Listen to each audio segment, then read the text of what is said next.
Rock of ages, cleft for me. Let me hide myself in thee.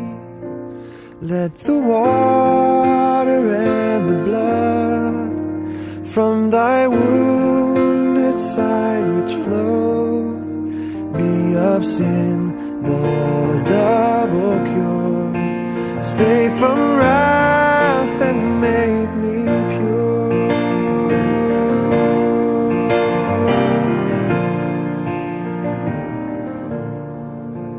Not the labor of my hands can fulfill thy law's demands.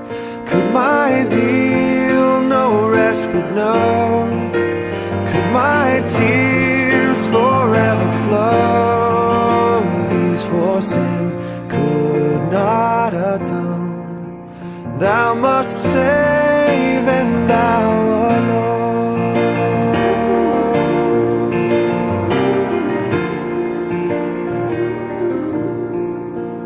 Nothing in my hand I bring, simply to thy cross I cling. Naked come to thee for dress, helpless look to thee for grace. Found I to the fountain fly, wash me, Savior, or I die. Wash me, Savior, or I die.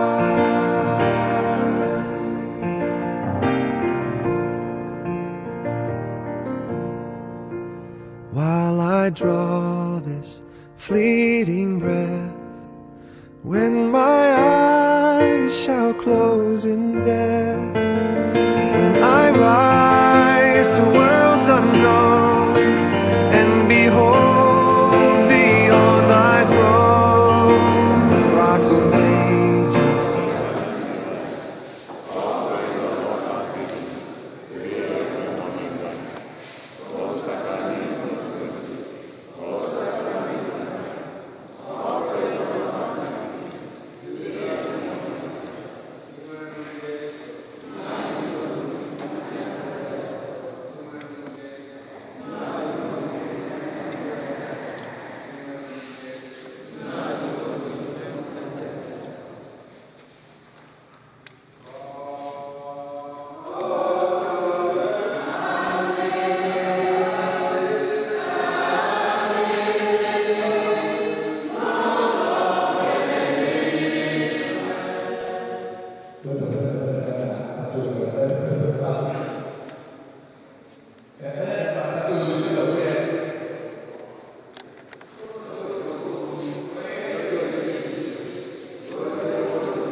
Lord God, your Son Jesus Christ gave us the sacrament of his body to guide us on our pilgrim way to your kingdom.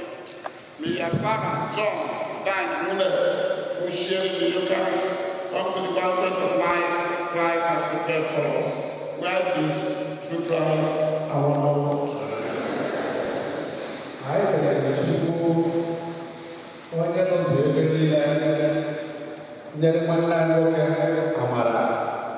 Ebadosa, we don't have much time to be our praise of God and answer.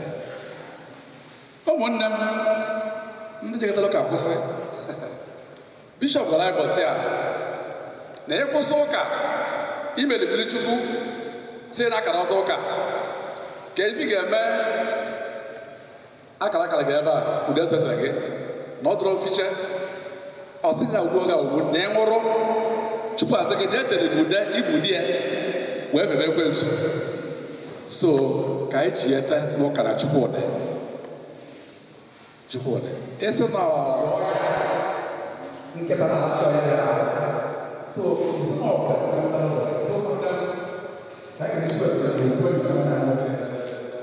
anyị kere Fada Mike bụ nke nwanyị a bụ obiri nne everybody should obiri nne mgbe ọbụla ya kpọrọ ya ihe bụ ọsịata tupu ọ na-akwụtere mgbe ọ na-afọ kedu ebe nọ ya nọ na bịa. So fada na-agbara anyị mkpọrọ nne ọ fụrụ anyị na fada Chukwu gozie n'aha Jizọs. Asị m ka ebe emere dance because anyị na-ekpebi every mmasị ọbụla fada bụ dance na onwe ebe eju ikpe tata mbọsị gị bele ya ka fada na anyị na-ekpe dance. So anyị kere fada Anton n'ụmụnne ya obi si ụlọ ike mgbe gbugbo ihe na-edina bụ nna m anwụọ nne m anwụọ ọ bụrụ na nna gị nna m anwụgo so nna ụnụ ga-agwa nna ụnụ ga-akwụ ya mana ụnụ ga-akwụ ya ọfụma mana gbakwalị ihe bụ akwụkwọ ozu bụ ụka akara ya ije na gabata nna gaba je na-agba ọmara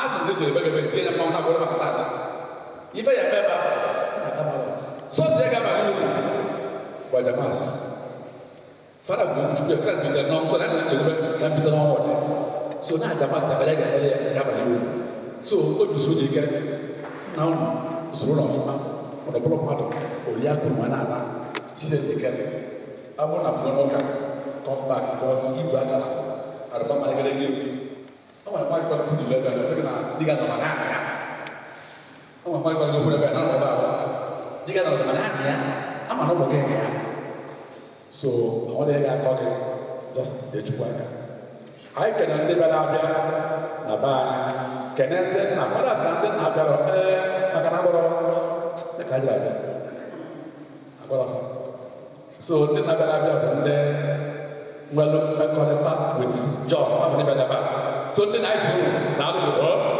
ndị nne anyị na-ekene unu ndị na-ekwere ibu ibu ndị ọgọ anyị nnukwu ọgọ ka ịbụ ịbịara n'oge afọ mmejọ veli aka veli n'aka gabere anyị sị gị nnọọ ndị masavas ndị kwa ya ji eme ọnụ katikisi anyị ga-ebute patikita akpati onyinye ife ịchọrọ dị ka ahịa mas mgbe ịchọrọ ka ahịa mas itinye ego na akpati afọ bute decoration box aka kwara nye na n'olu mas a ebe ya ga-emere nwanne anyị nwoke so ndị chọrọ ka akarịa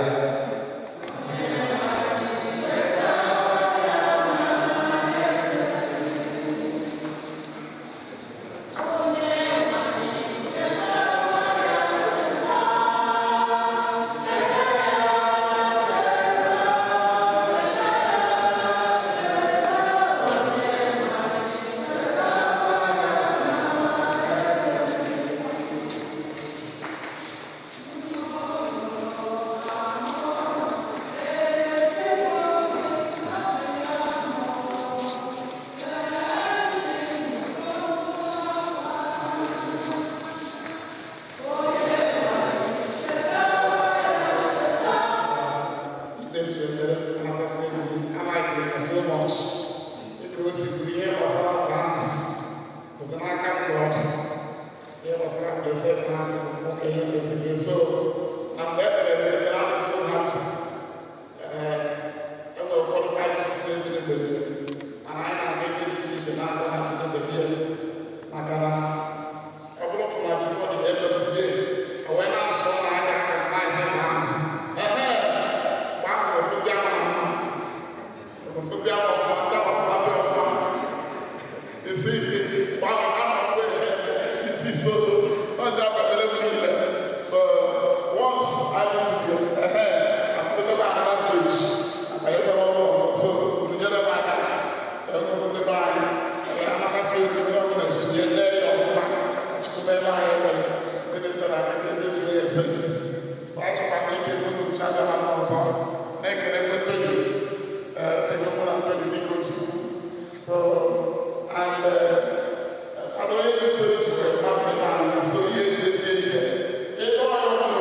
You're looking good.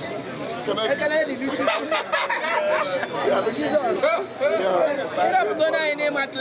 Yes. Yes.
Thank you so much.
Because they are relationship with the people that goes in over to that.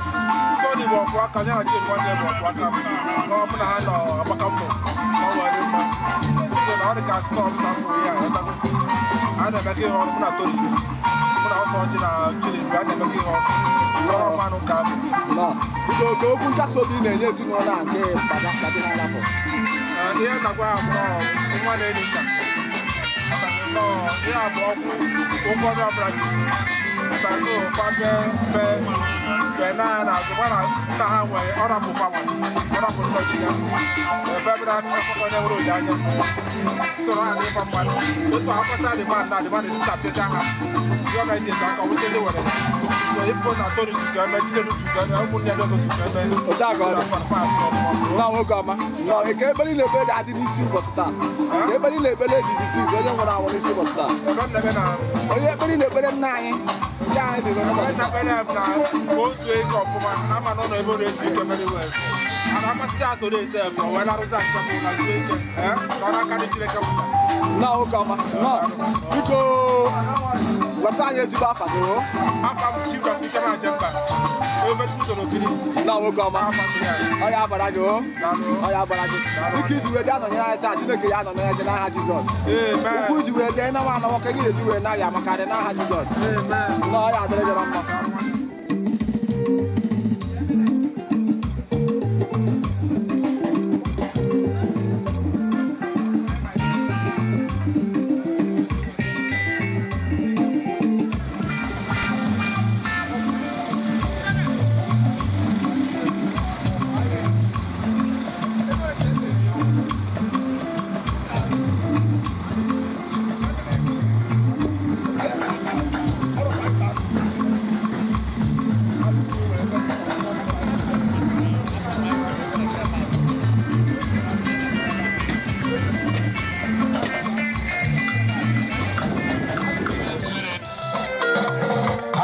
enter into the arena with his amiable wife. Kiru Wandem, Ochoro Mwai.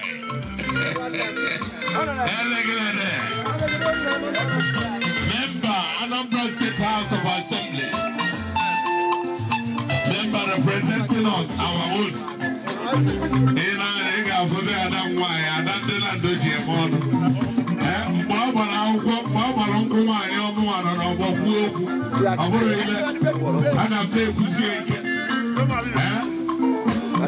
Chairman Emeritus of our local government and now House member doing well in Anambra State House of Assembly. He will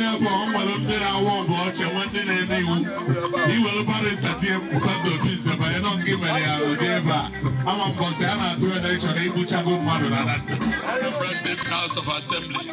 Honorable Barrister Obiweke and his amiable wife with his special friend just came in. You're all welcome, sir. And the Academy of Anambra State House of Assembly. Honorable Speaker, Honorable Student, Honorable Dr. Sedabo, Honorable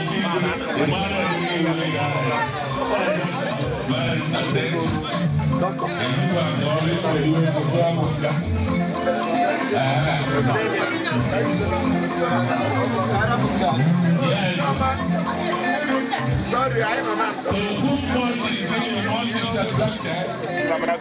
It is now on record, undisputed record, that on the day of the burial of Papa Oduwoje, and the head of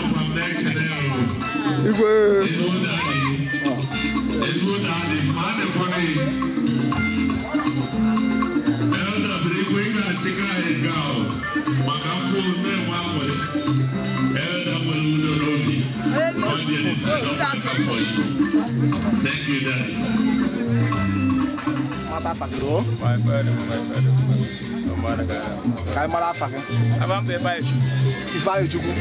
If I John Unary. No, I'm going to be taking dog. I'm a CP Wudu, aka Elaskata. Ishakudo, one, who can be taking dog. No, welcome. Since you to that from Gena Bar, they make a Yena, the Nanya, Nico K. Yenemena, or big in over the top. The very record was staff or no, Pamokan Napa. I have to remember Makanapa. Makanivana, I'm with a mother was Katake or Anna, and I where it was a year. Oh, I thought you only about one in honor. Looks like a time, Namona Rose there. I'm a governor when I can't dish you. They are going to tell me about you. What I can all go to when I dish you. I have to tell one I don't know. I'm not going to have a secretary. I'm not going to go to Gondo. What I will seek, but I can't have anybody one in no. Only being the maid.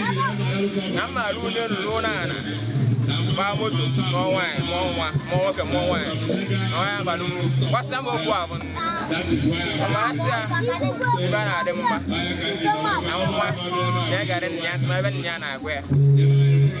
After for some a week, when I was look out or 1 more. I'm about 4 months long, and I quit that. So now I can't have that. Have you or dying a woman? Ishakudo. No, we'll come on, but I go. Really see Papa can have over the top. And the Venetia, above one honor. I am off for my no coma. If I got a chance, I am off for my American, so we are going to put them, and I bet I'm this above one honor. Then I bet I from Walia. I got need Madam Madame, Madam Marbonai. Never better for the Lawyer, Keoku in a 1 day, see no or to give no Wakaka, she been eating now. I can have done on your again. Open up, you're to move in the water. I am Minister Pogama.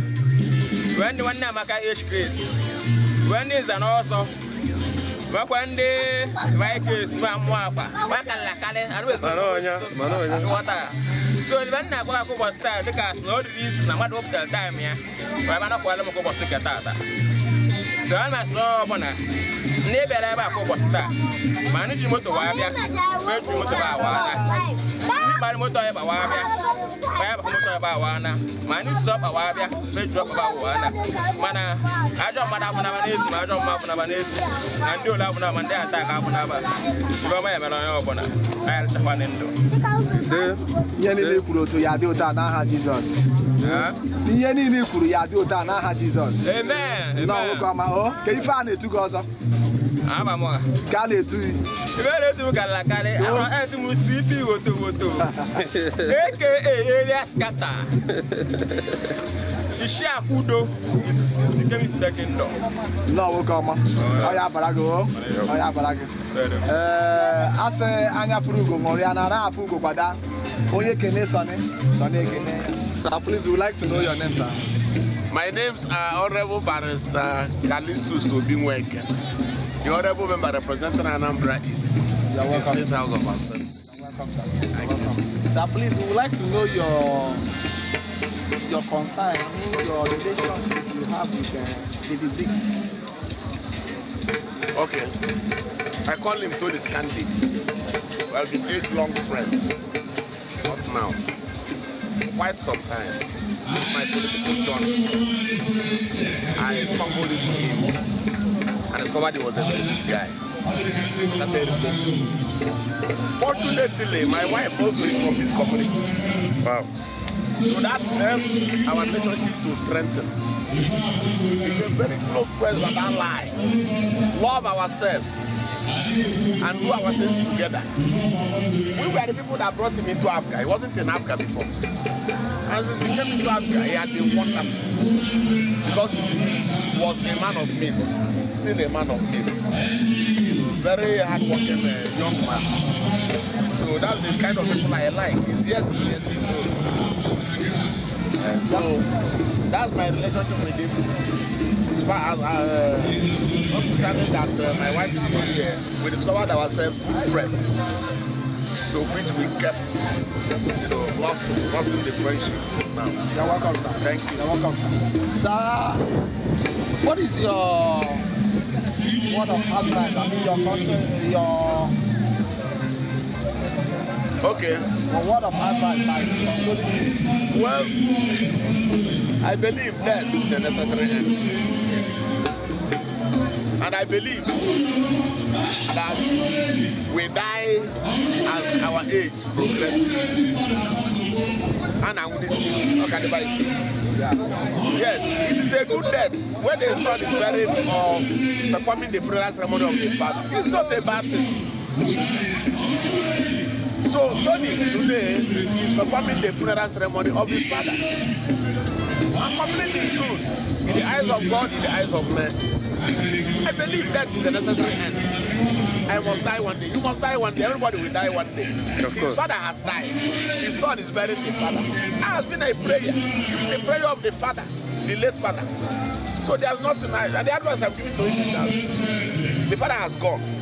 He's old. He's now getting to a patriarch, the patriarch of the entire family. So he should be more mature, more accommodating, more tolerant. Yes. And then gentlemanness, goodmanness, everything. Go to everybody. That is wisdom. That is a true wisdom. He's approach to the community, he's approach to his kindred, he's approach to his fellow humanity. That's it. So nothing is bad. What we are doing today is celebration of life. As far as I'm concerned, I don't know his father's age. But I want to pontificate that whatever we are doing today is a celebration of life. Thank you, sir. Yeah. Finally, sir, your prayer towards our dad is what? I mean, the prayer you are praying to our dad, so that The late one. the late dad, so that his soul will Oh, definitely. I'm a Christian. And don't want to say much because I didn't know his father very well. All I know is that for him to be the father of this country, Very good man. must have been a man that has moral value. Moral value can never be complete without acknowledging that there is no law. Whether you are a Christian or you are a traditionalist, whoever you are, even the traditionalist, they believe there is God, supreme being up there. And the father has been a straightforward man. If he's not a straightforward man, he will not have compared to this man. So I believe, my prayer is that God will accept the repose. His repose. In the mighty name of Jesus. Amen. Welcome, sir. Just remind us that your name again, sir. You're welcome, sir. Amagama. Thank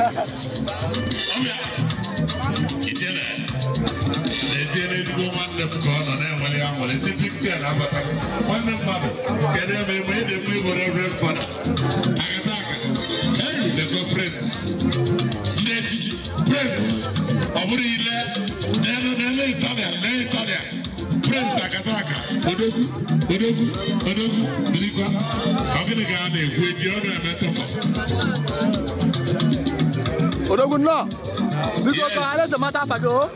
Can I matter for you? High Chief Barrister Sisi Udaya. You're welcome, sir. No. Because girl, be the girl about your time, Papa. One night working at Papa. I have one night. One wabraji, one wabraji. And I have. No, welcome. I have a every way with you to Nigeria. Today, I have to take money from Madina. Because today I have had to go. I'm walking in Lando. No, welcome. I have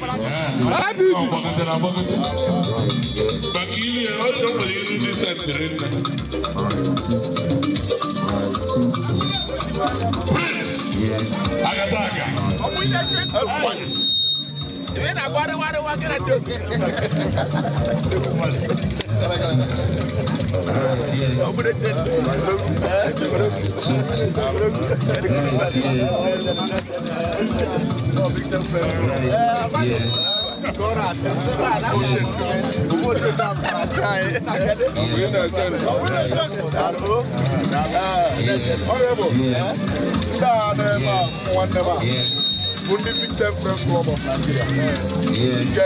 Tony Mumambia. I'm a former president. Before I was president. I was information so now all I am saying is some minutes.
Big Dan pioneers.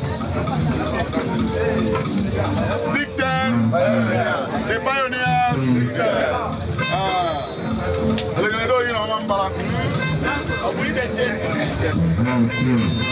Obi work Esquire. Because Macande now Maronia, the Aya Jewel. Where the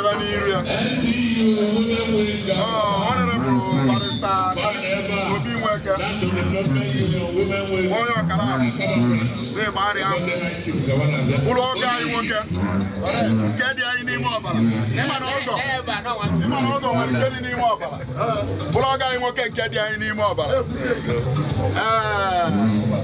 ya na-represent Anambra East na State House of Assembly and it happens na Enando Little Enando Ligol because Honorable Obinna Emeneka before the Honorable Little Obi Nweke Ligol and Obi Nweke Boyanand Honorable Boyanand so now I want to so nibit them na-etimkpu ụfọdụ n'ime ya maara gị ọfụma si na anụ niile ebe a naghị abịa kere gị ịghọtago ma wee wetakwu ego si anyị echere gị ọchị n'imeri itiri n'ọbe ndị ọgọ gị ga-ebịa na ego ọdịna tinyere gị ihe bụ ndị bite Big time pioneers. Big time Pioneers. Pioneers. Big time.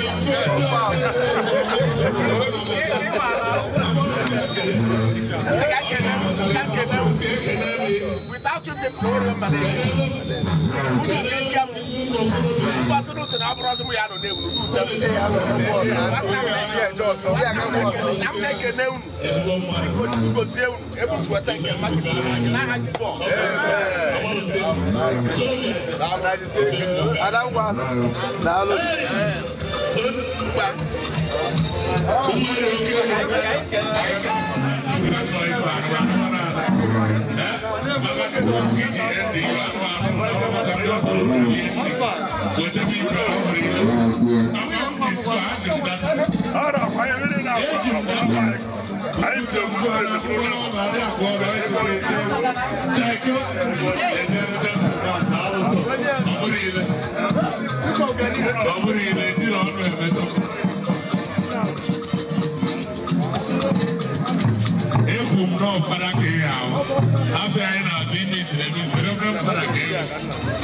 Who be you?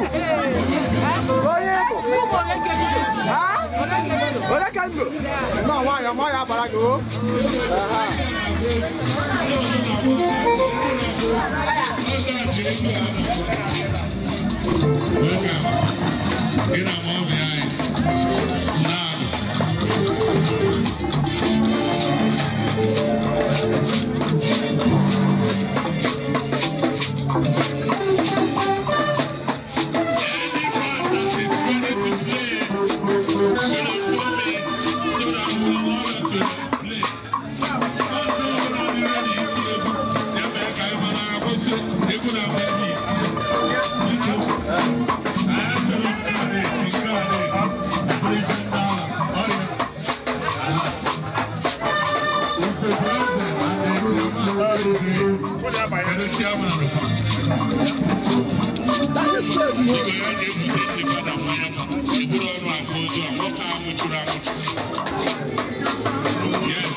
Pablo 1 hour grande iti ase kose ono ze tifa thank you.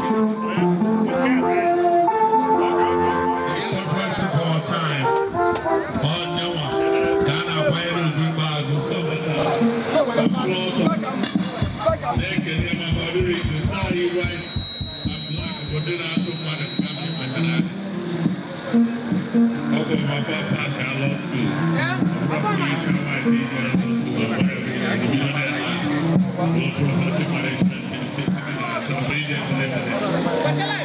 Yes, all the law students from the Mayfield Ojukwu University. Now they wrote it. Two good men are made German 8th grade.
With his parliaments, then back about the Abogidi. Aye, Ogini. Ujinaka. Upon our money, Ujinaka. What is it? Agataka. Ujinaka. Eda. Dalorenda. Dalona. Ezo the first reason. Ujinaka. Ogosima. Igba Batago, His Royal Highness Igwe Eron Obiora, Igu Gama, hey! Ofuaji Malanzam, Adi Akore Aiko, Ewe Mecha Kolodalo Nzam, also Weme Parliament, Nakolodama Nzam, Olugu. Yes. His Royal Highness Igwe, Ichi and Nagari Woki Igwe, without only Igwe. Igu Wakolobe, Tony Tambo, Igwe with his parliament members have just arrived. Hey, the one of the parliament members, Mano Igbo, English, you know where you're welcome, sir. Okay, Alan, question. Over NDU, London Development Union, and Summer Branch, one for my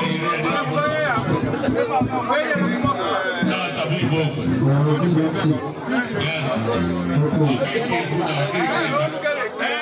Prince, I don't know how do you let you guys see the chief?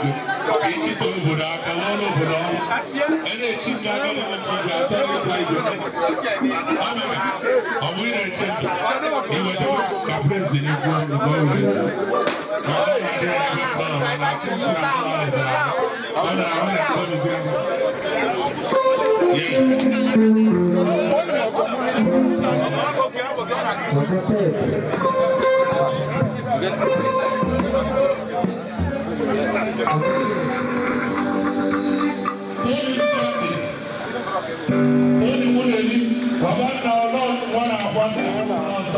this afternoon to commemorate the following Igwekiski, Nuguman,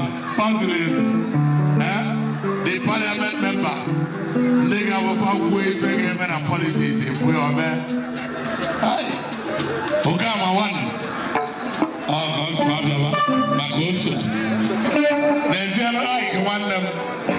But the boy by Fazulez, the parliament. Ochina Mata, Amabalado. Hi, Chief. Hi, you're welcome. Get in.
No, we'll come out. I'm from Gigi na table. Because Ogun kasi obi na enye ndị ezi n'ụlọ hara pọtụta. Ogun kasi elu oyi na enye ụmụaka ya. Ha jiri obi aka na o Chineke na n'ime niile. Chineke bụ ọnụ na ha onye malitere nna ha n'ụwa. Ọkwale na Chineke ha mechefu ha ha bụ ya. Na Chineke ga na-eme Chineke ga na-ezitere ha mechebe dị papa ha ga-emechi ogologo mechie isi mechie ọganihu mechie ego oyibo si na ọ ga na-ebe akwa n'ala meme ọ ya amakwara gị nwazi a nọnyere ha n'ụbọchị taa ọ ya abara gị ebe isi na-eweta Chineke edoziri gị n'aha Jizọs nnọọ nwoke ọma nnọọ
Yes.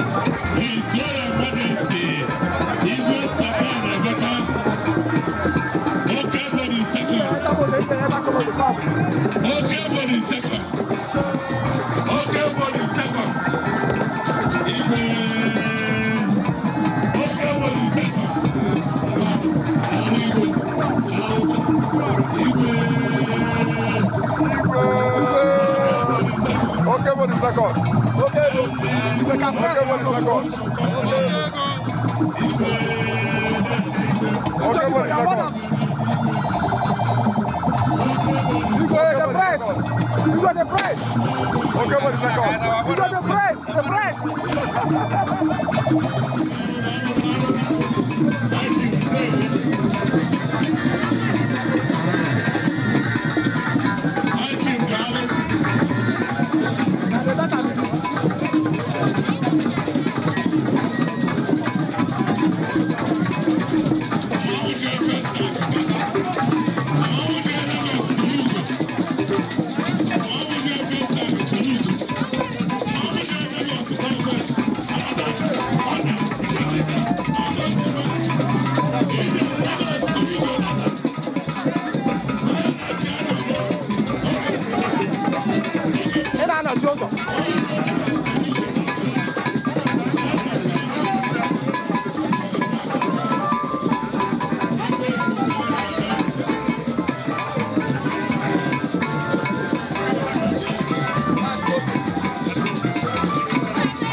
I matter for you? No, because you to that one, you man no ka. Inama, because get the men about over the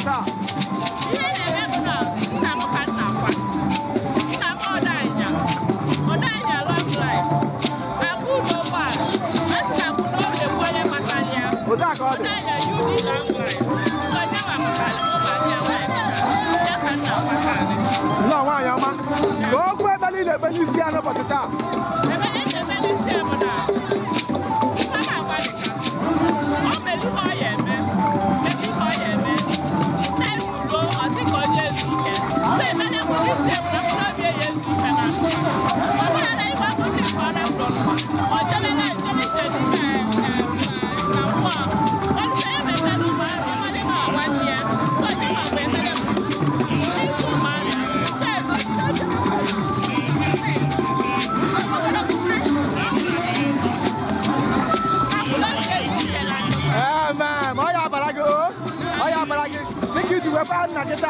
Oh, yes, I am American. Jesus. No, why am I? No, because I have a matter for you. No, you're good. Oh, yeah, more. No, we'll come. I am a go. I am about to go. Then let's see with oh, yeah, now what man about that. Madam Nabatoni.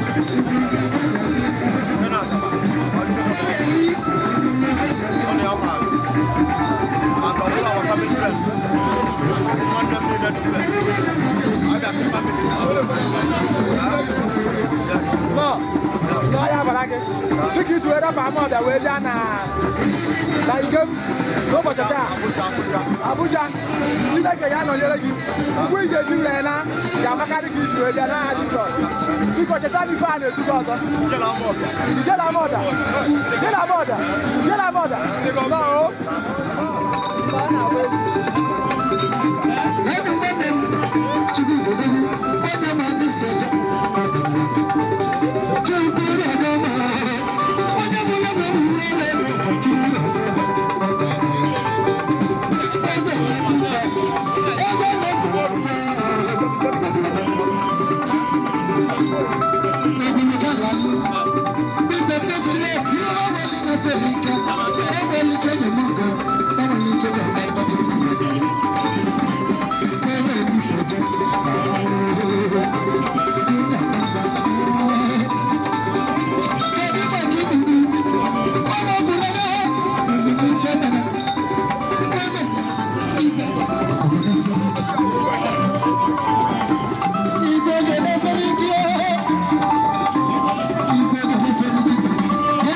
Thank you,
Thank you.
Fado.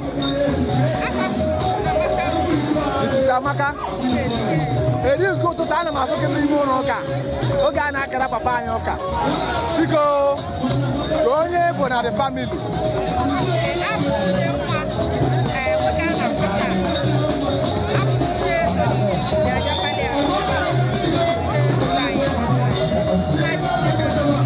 No, why am I home? I have a bag. Go. Kaso bi na nyadi ke papi ara ko no bocheta amen zigi ke kaso bi na kasia kaso bi na kasia no ya kwa na ya je kuro ne ya na wa ya mai bele gini si da dia we boro gene e bele ne bele da dia wona hu we boro gene no ya ne ba ne de ka ya no wa ya ma ya barago ka pa na etugi Catalog over Habara. Catalog over Habara. Catalog over Habara. We go when the friends get your target. Go. What the is in the Yepa? Go win about your friends and get your target. What is that?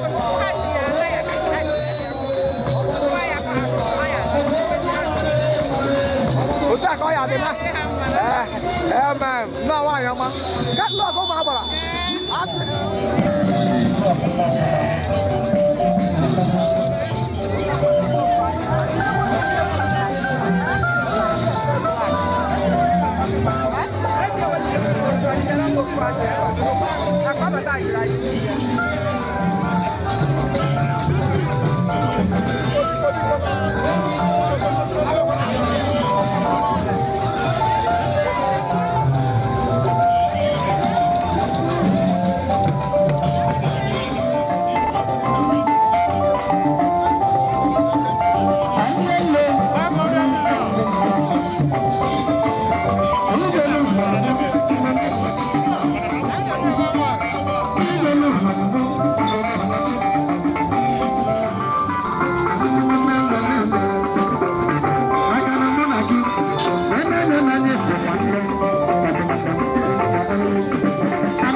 I love you.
Thank you.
Thank you, sir.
elelewe jọlụ ije lọvụ dị ya okwe nke dịka ojewi hei nwaanyị maka o hei ọkwụrụ ọkarịsịa nwaanyị biko gwa anyị afado o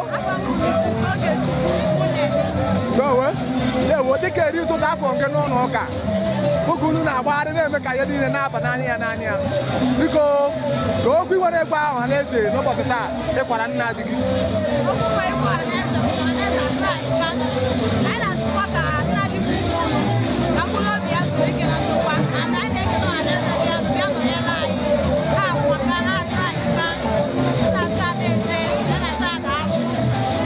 nwaanyị ọma o nnọọ dịka ndị enyi gị nwaanyị si fa ma nne ya wee bịa nọnyere gị n'ụbọchị a ka okwu ị na-agbafa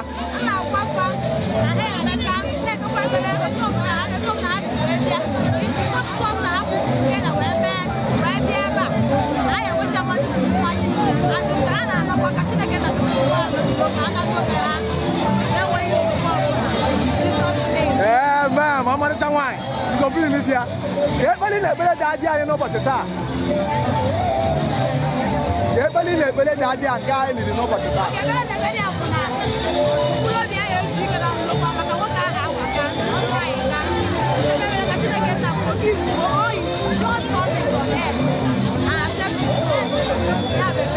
n'aha Jizọs na nwaanyị ọma otu isi ekpe ya ka ọ ya dị n'aha Jizọs ọmarịcha nwaanyị gọbili dị ya elelewe ji anụ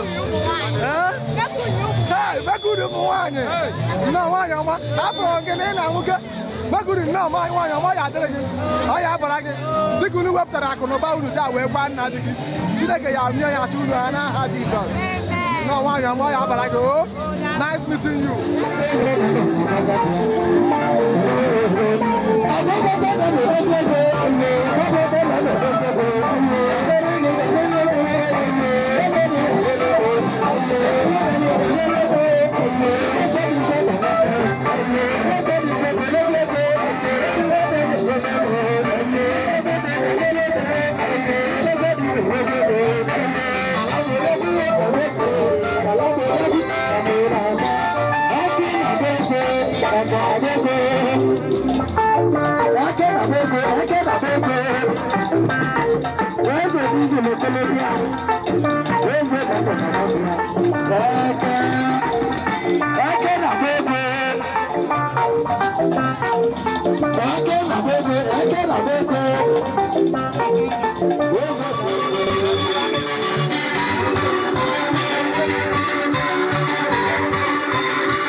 Ozo Bacha, my brother. So to tell you that I'm getting a bar. Make a year, I've gone to 500 million every year. No, because unless a matter of go, no,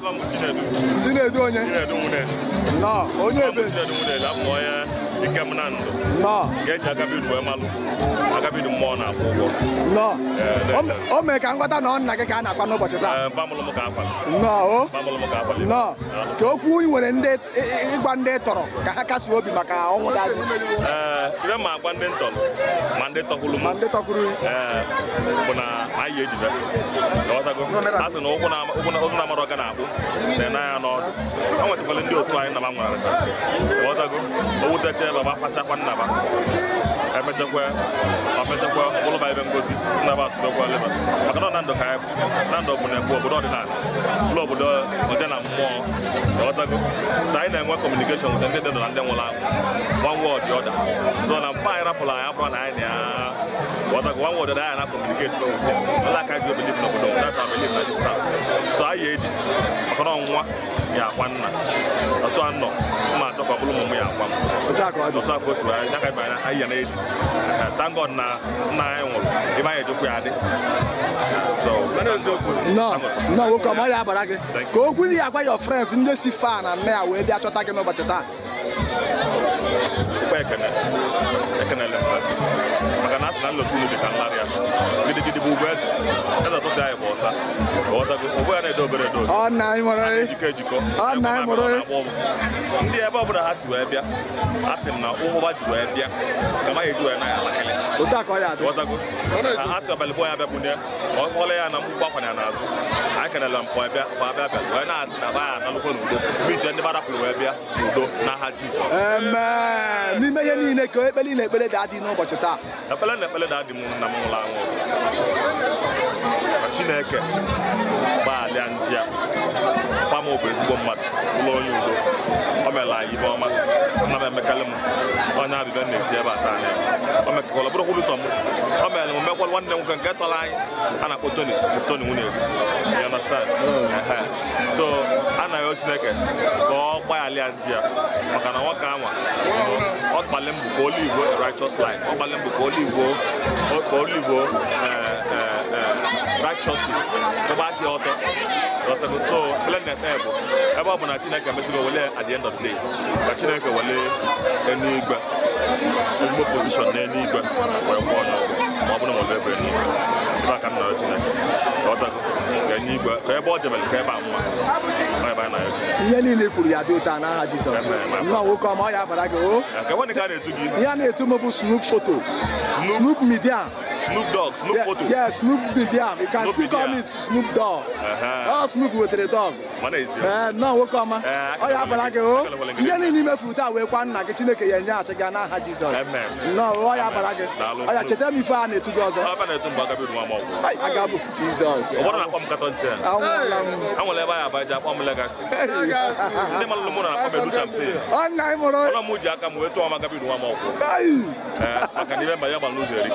I'm Oya baraga gabudu. Oya barago. Bros, well done. Thank you. Please, can we know your name?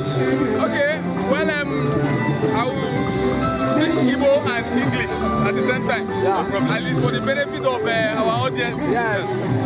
Well, Abambo, Iloma, Frank, Naba, I'm a lawyer, and Kodata, who late Hashi Danya Munelu. Danya was like a foster father for me.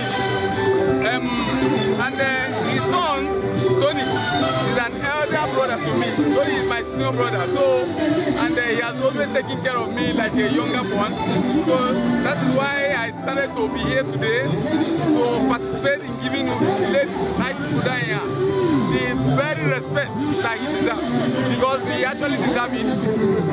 Let today is somebody now Mundai, Nabai, I want to be, or somebody big German, or somebody Imago, I want Azumwaka, okay, they will look up to him. You understand?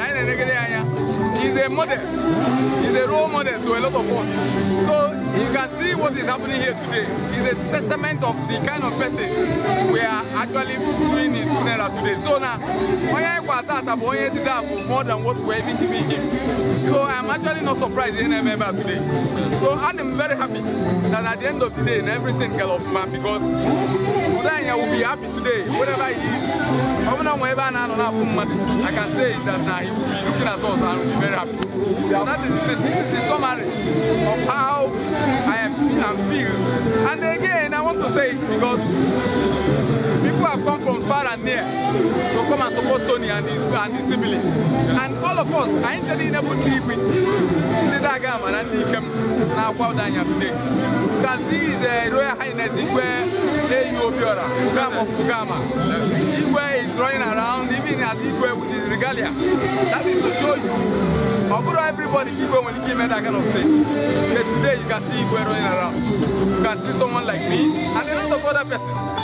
See the dignitaries that are here today. A lot of persons have come and more are coming. As I'm speaking to you right now, the senator representing Anambra North, distinguished Senator Dr. Tony Moye, is very close here now. He's coming in this very moment, this night. That's to show you that he's actually somebody, a great man, that is actually being given the last respect that he deserves. So now, in the Gugu, na Chineke nna ga-edu onye ọbụla na otu onye ọbụla so ebe taa Chukwu dị onye ọbụla bịa ga-edu na Tony na ụmụnne ya na-akwa nna ha tata akwasị anyị ga-akwata ezigbo ihe Chineke nna anabatago he was a peaceful man when he was alive. In fact, I can tell you that na ọbụna nwogo ndị amagolu nwogo their place in the kingdom of God. Late Udanya is one of such persons. So I can tell you that he's resting in peace, honor in the bosom of the Lord. And I also pray, I know that wherever he is today, he's praying for us. And Chineke nna ga-etuelu ụmụ ya ụzọ.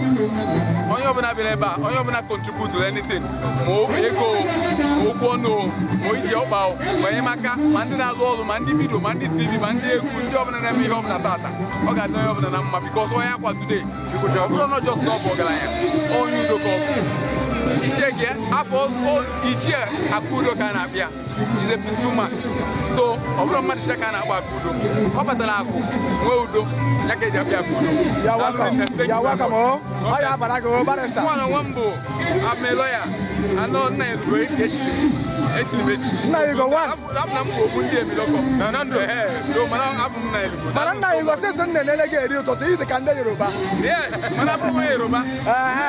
Abum nwa afọ obodo. Thank God ni mecha na asụ Igbo. Yes, abum nwa afọ obodo. Ọ ga ndị okwu si na nga so Igbo. Benefit edu ekwo ya abro because of na mu amansu Igbo. Ye edu ekwo ya but that because there were a lot of audience. Yeah. A lot of people who watch this video. So both the people that watch that don't understand Igbo, they will also understand English. That is why Igbo nanga Igbo. So no Igbo. No. Oya adereke mao. Oya barake. Dike bi ada no yere your cousin today. We kwa nna ya. Yes. Chineke ya no yere gi. Amen. Ife ni ni mefu we kwa your cousin today. Chineke ya nye achike na ha Jesus. Amen. Thank you. No. That one no. No, now you go. Now you go. Hey, Tuamu Snoop Dogg. Snoop Dogg. Snoop Dogg. Snoop Dogg. Snoop Dogg. Snoop. Yes. Dog. Yes. Snoop Dogg. You're welcome. You're welcome.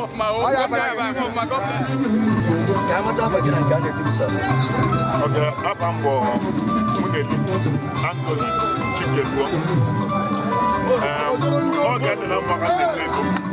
Here the Mambo, Tony Scan, as a guy, was a relationship, was also original. And also at the I can agree. I end up lying over Sikatata, on like again, now for like a day and one game. I'm not going to move the Bala. I'm right. Can you wake you better? I'm starting like one on you the guy up here. When I go to Bowser, you had a hundred and one here. I was a man here. He is the kind man. Follow the peacemaker. That is why all girl over to Bowser. Now I'm in charge. That relationship between you and the Hausa.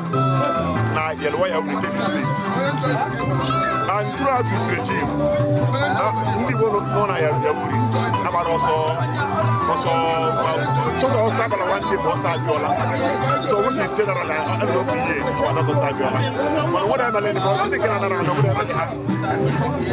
because he tried to maintain peace between and Indian. He's a kind man. And in fact, I'm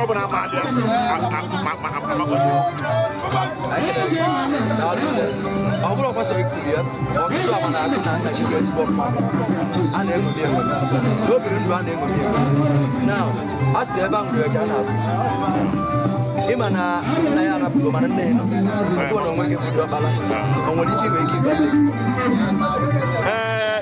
ihe nwere ike ịgwa nne m bụ na ọ ga-emefere na ahụ o nwere legacy na oke Igbo and ekwere m nkwa that legacy I want to so and my mother was now I only walk as a worker I get so make sure that legacy is the man family. I oppose there. And again, Oman that I'm going to put them out but also attract that love that's how we're for us. That's what we are doing.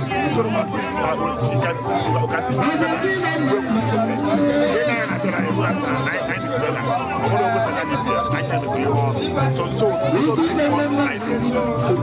Thank you. Also, because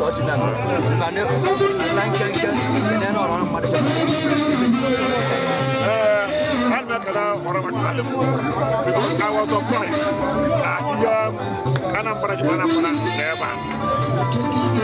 that top class events never had. The person representing Anambra East and West in the federal house never. The person representing Anambra East and State House never. The senator representing Anambra North kind of channel. So the boy is on his way over to Paul. They are now not going to now. So the Anambra State. Now, individually, you ain't never stakeholders. Anambra East never. People, as a people that now, no goes on Ghana, no goes on that now, and with that, and my on your brother, who go to Wena, come and go to Wena, that you go so on a believer, you may have enough to go, they are still Labani, that you will not believer, Mr. Legisla, you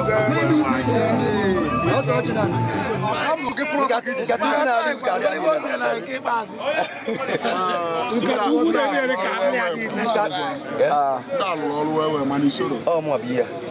Yeah, my I don't like you. Oh, my tea. Balap, I got the Johnny and Fiji from here. Oh, good. And I keep it. My pigeon, but she's a line of poor. I can remember. Good answer. I can egg. I'm a tough again and get to this. Oh, you know, too many against my game. I got you, Chief Christopher. Obune Chendo, Nanando, yes, Katuhuri military and in era, over Paragana, no more. Also, Nanando, what a PI felt. Or to mother the right ground. My name and already is muddy, lose muddy. Yeah, Maka, Mother, I'll go knock and anchor. I get it. The local Casubin and your sort, no money. Otoaka, Cassie. Maganania, so the highest and none, of whom I would to the Walenata, Yalaro, Planye, Nia, Quachilin, and where I had them, where them man there, where I can work and where I wire. I know them Antony, you are going to be remember. You are good, and I go silly.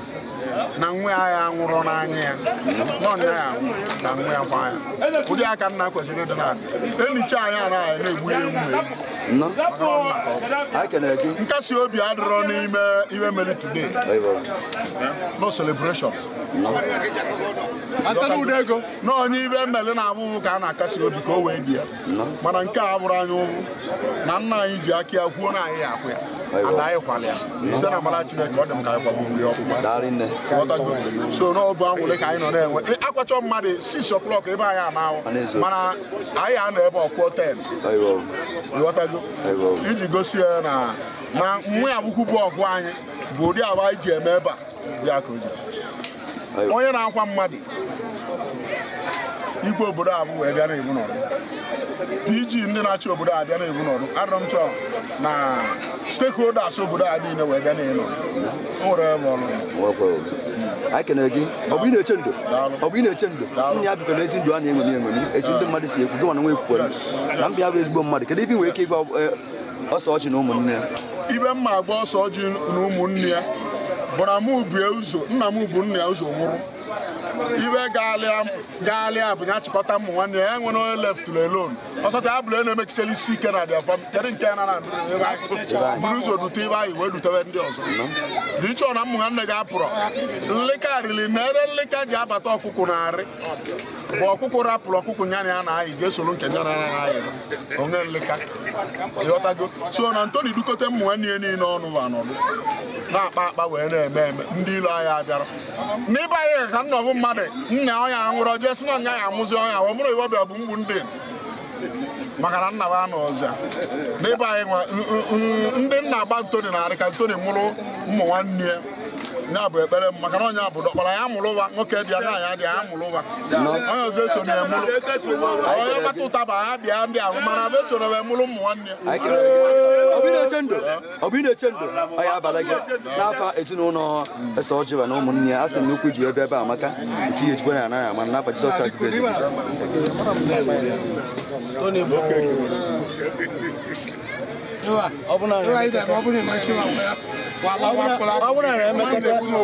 ọ bụrụ na emekata asịsị buchiete nyaa mara na ibe Tony Mologo nọ ebe anyị na ekwusa ama mba mmadụ mana nke anyị ji bụrụ mmadụ na ọ bụrụ onye ọbụla emeli na-elote so na elu anyị na-ebụla anyị na-ewa Tony atụachara anyị na-eche n'ụkpa so na anyị si na ụdị mmadụ Tony akọ n'anyị ama ka nna dị ọnwụ nne ma ọnwụ nna na-adịrọ mma ọzakwa ya kacha nka were osisi na-aga ọzọ emezina bụ agha mmadụ nna Tony abụrụ na ọkaka nka mana onye were laịf ọ ya ga-ewere na-ama atụ onye nọ nso amanụ ebe kwesịrị ekwesị onye ọbụla megide asị gị na nna ya ndị mee ka mana nna ya abụrụ ezigbo ndụ so na ekpere anyị na-ekpe bụ na nna ya ọkwa na akwata ezigbo ihe ọ na-ekwukwu na nne ya ga-akakele nna ya otu na nna ya karọ nka maka ọ dọrọ eme ya nwụrụ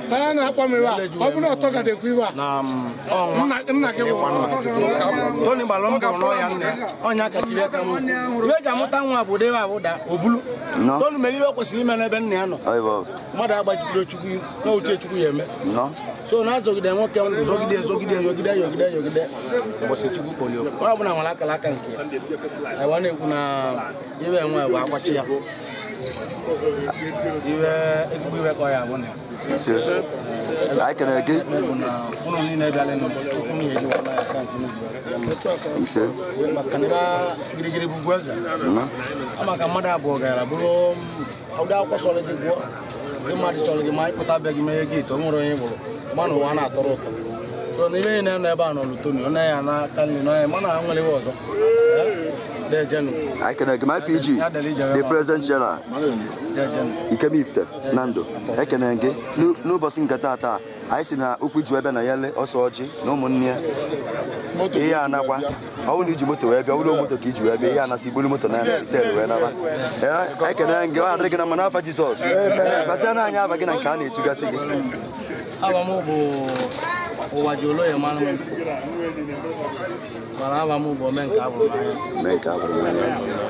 bro na ya na wondem yare gi me eno kamma na mara me kro ngoto lo Mas distinguished senator Senator Tony Moyo Omega they want to can say more please sorry they come from now the next day Masakwa sorry sir mani me che bom sorry sir and phone gi ka okay sorry